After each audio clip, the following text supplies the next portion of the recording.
서양의학에서 소금이 나쁘다는 이론을 반박한 글. 우리 구손본가에서 생소금을 제조하여 공급을 시작한 것은 1986년경이다. 소금이 해롭지 않다고 서양에서 다시 말하기 시작한 것은 1988년부터이다. 아래 글은 1989년 1호로 다이제스트에 기재한 글을 옮겨보았다.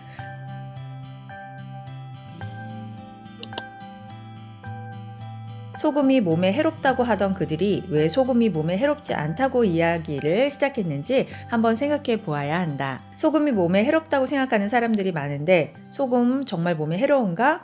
소금은 지구상에서 가장 유용하고 또 가장 놀라운 광물 가운데 하나다. 수천 년에 걸쳐 소금은 우리의 역사, 언어, 음식, 양념 역할을 해왔다. 예수는 산상의 설교를 통해 제자들에게 이렇게 말했다. 너희는 세상의 소금이다. 고대 로마에서는 소금이 매우 귀했었기 때문에 시저의 병사들에게 급료의 일부를 소금으로 주었다. 당시 소금을 살라리움이라고 했는데 급료라는 뜻의 영어 단어 셀러리는 바로 여기서 유래한 것이다. 소금이 아주 귀한 곳에서는 소금 1g을 금 1g과 맞바꾸었다는 말까지 있었다. 고대 그리스에서는 흔히 소금을 노예와 교환하곤 했는데 여기서 소금값도 못한다 라는 말이 나오게 되었다. 사실 우리가 먹는 음식에서 소금을 빼버린다면 먹을 만한 것이 거의 없을 것이다. 소금은 영양가 있는 음식을 맛있게 해주는데 그치지 않고 모든 빵 종류, 가공식품, 통조림, 냉동식품, 소스, 스프, 양념, 곡물식품, 낙농식품, 닭고기, 육류 등에 골고루 쓰이고 있다. 소금은 또 음식물의 부패를 막아주는 훌륭한 방부제 역할도 한다. 소금은 음식물을 부패하게 만드는 미생물의 번식을 억제하여 냉장하기 전까지 음식물을 보존시켜 준다. 고대 로마의 현인 플리니우스는 소금이 없다면 문명 생활은 불가능하다고 갈파했다. 많은 의사와 의학 연구가들은 소금에 대한 공포가 너무 과장되어 있다고 생각하기 시작했다. 엘리바마 대학 심장혈관 연구소 소장으로 있다가 은퇴한 헨리어트 P. 더스틴 박사는 소금 섭취 문제를 가지고 야단법석을 떠는 것은 쓸데없는 짓이다. 대부분의 사람들에게 있어서 소금을 얼마나 먹느냐는 문제되지 않는다고 주장했다. 더스틴 박사가 150명을 대상으로 아주 최근에 실시한 단기 연구 결과에 따르면 혈압이 정상인 사람은 염분이 극히 적은 식사를 했을 때와 염분을 첨가한 식사를 했을 때 아무런 변화가 나타나지 않았다. 그러나 혈압이 높은 사람의 경우는 저염분 식사를 했을 때는 조사 대상자 중 절반이 혈압이 떨어지고 다시 소금을 섭취하면 혈압이 그전 수준으로 올라간다는 사실이 밝혀졌다. 인디아나주에서 소규모로 실시한 연구 결과는 정상인이 많은 양의 소금을 섭취했을 때 혈압이 고혈압의 범위까지 올라가지 않는다는 사실을 보여주었다. 또 이스라엘에서 행한 연구에서는 비만성 고혈압 환자는 저칼로리 식사를 하면 소금 섭취량을 줄이지 않아도 혈압이 떨어진다는 것을 나타냈다.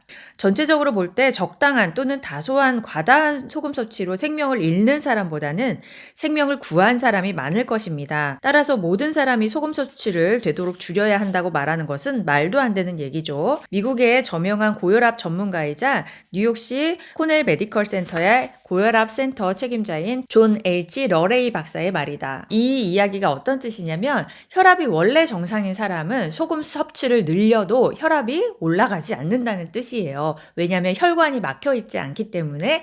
그런데 고혈압이신 분들, 혈관이 이미 막혀 있는 분들이 소금 섭취를 했을 때는 부족했던 혈액량이 늘어났는데 혈관은 아직 굳어있고 막혀있기 때문에 일시적으로 혈압이 올라가는 것 뿐인 거죠. 소금이 없다면 우리는 지금 존재하지도 않을 것이기 때문에 인체는 계속 소금을 섭취해야 한다. 소금, 즉 염화나트륨은 39%의 나트륨과 61%의 염화물로 이루어져 있다. NaCl.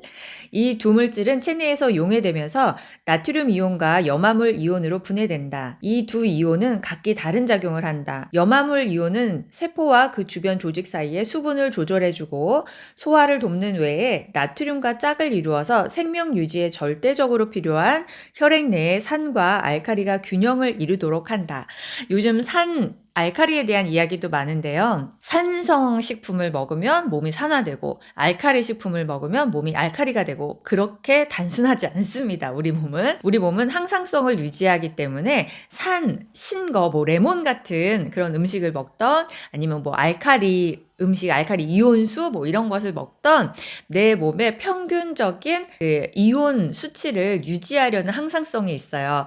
그래서 내 몸이 염증이 많고 산화가 돼 있으면 아무리 알카리 음식을 먹어도 내 몸은 계속 산화된 상태로 있는 거고, 아무리 내가 레몬을 매일매일 먹어도 내 몸이 산성이 되지는 않는 거죠.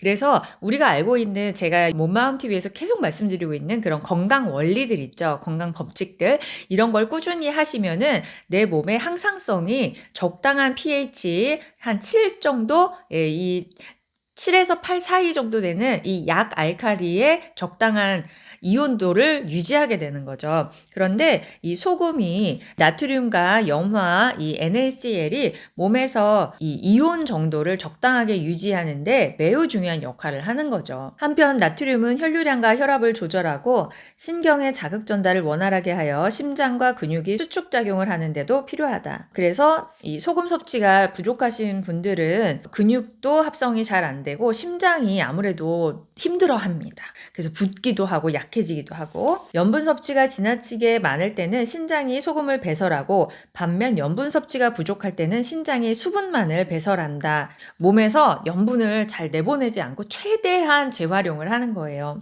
근데 하지만 소변이나 땀이나 이런 불순물로 나가기 때문에 어쩔 수 없이 소비는 됩니다. 그래서 하루 20g 정도는 우리가 매일 물과 함께 먹어줘야 된다는 거죠. 이 필수적인 광물 없이는 인체가 그 기능을 제대로 발휘할 수 없다. 병원에서 중환자에게 염수를 정맥 주사하는 것도 이 때문이다. 링거죠, 링거. 수술 중에도 환자에게 염수가 주입되는데 이는 수술 도중에 쇼크를 막기 위한 것이다. 체내에 염분이 모자라면 근육 경련과 구토가 일어나며 질병에 대한 저항력이 떨어진다. 1982년 나폴레옹이 러시아 침공을 포기하고 퇴각하지 않을 수 없었던 것도 사실은 병사들과 말이 소금을 섭취하지 못했기 때문이었다. 당시 수천 명의 병사들이 염분 결핍으로 인해 질병과 세균 감염을 이겨내지 못하고 죽어갔던 것이다. 다행히 오늘날에는 과학의 발달로 소금을 거의 무한정 만들어낼 수 있게 되었다. 미국의 경우 목축 농가에서 가축용으로 연간 160만 톤의 일반 소금과 덩어리 소금을 사다 쓰고 있는데 이는 소금의 1만 4천 가지 용도 중 하나에 불과하다. 사실 사람이 먹는 음식을 조리할 때 쓰는 소금은 소금의 전체 소비량의 5%도 되지 않는다. 미국의 경우 소금은 얼어붙은 고속도로를 녹이는데 가장 많이 소비되고 있다. 이렇게 소금은 이렇게 녹이고 굳은 것을 부드럽게 해주는 그런 데 많이 사용이 됩니다. 마찬가지로 우리 몸에서도 굳은 것들, 막힌 것들을 부드럽게 해주는, 뚫어주는 그런 역할들을 하는 거죠. 소금은 또 유리, 비누, 플라스틱, 종이, 페인트, 합성고무, 화장품, 화학제품, 전지 등을 만드는 데도 쓰인다. 소금이 없으면 화학공업은 존재할 수 없다고도 할 수 있다. 소금 섭취를 줄여야 한다고 강력히 주장하고 있는 아서 헐 헤이스 2세 박사도 소금 섭취를 늘리면 고혈압이 유발되는지 그렇지 않은지 확실히 알 수 없다고 말하고 있다. 실제로 그보다는 다른 요인, 즉 칼슘, 칼륨, 마그네슘 결핍, 비만, 유전적 체질, 스트레스 등이 고혈압을 유발한다는 과학적인 증거가 많이 나타나고 있다. 오리건 보건대학교의 신장병 고혈압 진료소 공동소장인 데이비드 A. 맥컬럼 박사는 소금 섭취를 제한하는 경향이 확산되면 득보다 실이 많을 것이라고 경고한다. 우리는 소금에 관한 한 엄청나게 많은 정보를 가지고 있지만 칼륨, 칼슘 등 그 밖의 것에 대해서는 아는 바가 적습니다. 영양소의 하나인 나트륨의 섭취량 감소는 다른 영양소들에 어떤 영향을 미칠지 모르면서 그것을 사람들에게 적게 먹으라고, 소금을 적게 먹으라고 권한다는 것은 위험한 일입니다. 문제를 만들고 있는 셈이죠. 맥컬럼 박사는 칼슘 결핍이 고혈압을 유발하는 요인일지도 모른다는 연구 결과를 내놓았다. 사람이 염분 섭취를 줄이는 경우 오히려 혈압이 상승할 수도 있다고 그는 말한다. 인디아나 대학교 의과대학 아이런 와인버거 박사와 프레드 루프트 박사는 이뇨제를 투여하면서 소금 섭취를 줄이는 경우 어떤 환자는 혈압이 올라간다는 사실을 알아냈다. 그렇게 되면 심장질환, 뇌 등 다른 건강상의 문제가 발생할 위험이 커진다. 이뇨제는 수분을 빼내는 거고 소금 섭취를 줄여도 수분이 빠져나가죠. 근데 이제 부종이 있는 경우 또 물이 차는 경우 이런 식으로 이제 이뇨제를 쓰면서 저염을 시키니까 세포가 다 말라 비틀어지고 근본적인 개선이 안 되고 문제가 더 심각해지죠. 장기적으로는. 하지만 응급하게 물이 찼을 때는 어쩔 수 없이 빼내고 이런 실생활에서 이제 소금물 드시면서 천천히 드시면서 비타민, 미네랄, 칼슘, 마그네슘 잘 챙겨 드시면서 개선을 근본적으로 해나가야죠. 그렇다면 결국 소금은 무엇인가? 러레이 박사는 이렇게 말한다. 당신들의 인체는 적당한 양의 염분이 없으면 혈액 온도가 떨어져 혈액순환이 느려지고 몸속의 불순물을 닦아내는 기능이 약해진다고요. 당신들의 인체는 적당의 양의 염분이 없으면 혈액 온도가 떨어져 혈액순환이 느려지고 몸속의 불순물을 닦아내는 기능이 약해집니다.